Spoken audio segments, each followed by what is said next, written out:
Hello बच्चों, आज मैं आपको पंचतंत्र की एक और नई कहानी सुनाऊंगी जिसका नाम है भूतिया पेड़। किसी जंगल में सभी जानवर मिलजुल कर रहते थे। उसी जंगल में एक बहुत घना पेड़ भी था। सभी जानवर उस पेड़ से दूर ही रहते थे क्योंकि उन सब का मानना था कि उस पेड़ पर भूत रहता है। एक दिन जंगल में भालू आया और वह रहने के लिए जगह ढूंढने लगा। मैं इस जंगल में तो आ गया, मगर अपनी गुफा कहाँ बनाऊं? तभी भालू को वो भूतिया पेड़ दिखता है। यह जगह थोड़ी डरावनी लगती है, पर यहाँ शांति बहुत है। मुझे अपनी गुफा यही बनानी चाहिए। भालू उस पेड़ के नीचे पहुँचता ही है कि तभी वहाँ बंदर और हाथी आ जाते हैं और भालू को वहाँ अकेला देखकर बंदर बोलता है, अरे भालू भाई, तुम यहाँ अकेले क्या कर रहे हो? मैं यहाँ रहने के लिए गुफा बना रहा हूँ। भालू भाई, तुम यहाँ अपनी गुफा नहीं बना सकते। यह जगह सुरक्षित नहीं है। सुरक्षित नहीं है? तुम कहना क्या चाहते हो? हाथी भाई ठीक बोल रहे हैं। इस पेड़ पर तो भूत रहता है। तुम मेरे घर के नीचे अपनी गुफा बना लो, वहाँ तुम्हें कोई परेशानी नहीं होगी। अगर यह सच है तो मैं अपनी गुफा बंदर भाई के घर के नीचे ही बनाऊंगा। तीनों वहाँ से चले जाते हैं। भालू अपनी गुफा ठीक उसी पेड़ के नीचे बनाता है जिस पेड़ पर बंदर रहता था। भालू निश्चिंत होकर वहाँ रहने लगता है। एक दिन भालू जंगल में घूमने के लिए निकलता है। घूमते घूमते वो उसी पेड़ के नीचे जा पहुँचता है। अगर इस पेड़ पर भूत रहता है तो वह मुझे इतने दिन से दिखाई क्यों नहीं दिया? मुझे लगता है यहाँ जरूर कुछ गड़बड़ है। भालू के ऐसा कहते ही पेड़ के ऊपर से आवाज आती है, तुम यहाँ आ तो गए हो, लेकिन जा नहीं पाओगे। मैं तुम्हें खा जाऊंगा। कौन है यहाँ? मैं इस पेड़ पर रहने वाला भूत हूँ। भालू डर कर वहाँ से भाग जाता है। भूत भूत, भागो भागो। अपनी गुफा में पहुंचकर भालू बंदर को बुलाता है। अरे भाई, क्या हुआ? क्यों चिल्ला रहे हो? बंदर भाई, मैंने अभी भूत देखा, वही उस पेड़ के नीचे। क्या भूत? मैंने तुम्हें वहाँ अकेले जाने से मना किया था। तुम अभी इस जंगल में नए हो और वो भूत तो बहुत खतरनाक है।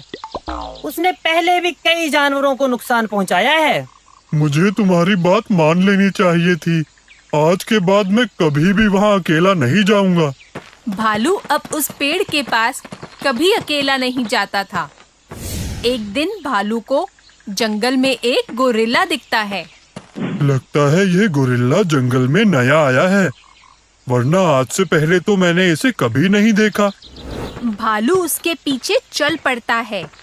कुछ दूर जाने के बाद भालू देखता है कि गोरिल्ला उसी पेड़ पर चढ़ जाता है जिस पेड़ पर भूत रहता है।